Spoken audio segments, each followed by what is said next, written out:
दुचाकीवर double seat चालवलं तर दंड, चार चाकीमध्ये सीट बेल्ट नाही लावला तरी दंड।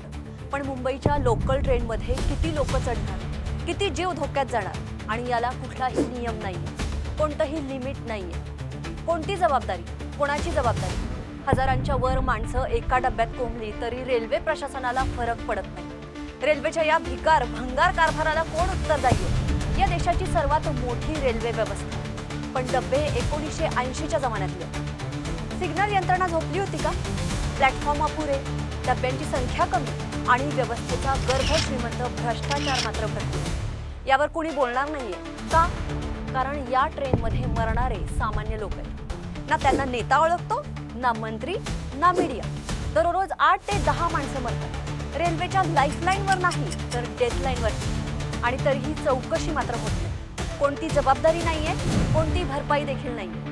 हेच विमान असतं तर लगेच चौकशी झाली असती, राजीनाम्याची मागणी झाली असती। पण इथं सामान्य माणसाचं आयुष्य म्हणजे फक्त आणि फक्त आकडा। हा भंगार कारभार कधी सुधारणार आहे? हे भिकारी नियोजन, भ्रष्ट ठेकेदारी, जुनी डब्बे, खराब यंत्रणा किती प्राण घेणार अजून? सांगाच ना।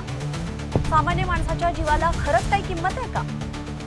तो फक्त रेल्वेच्या या गलथान भंगार कारभाराचा बळी आहे। वेळ आहे जागं होण्याची, कारण उद्या या आकड्यात तू असशील, मी असेल, आपलं कोणीतरी असेल।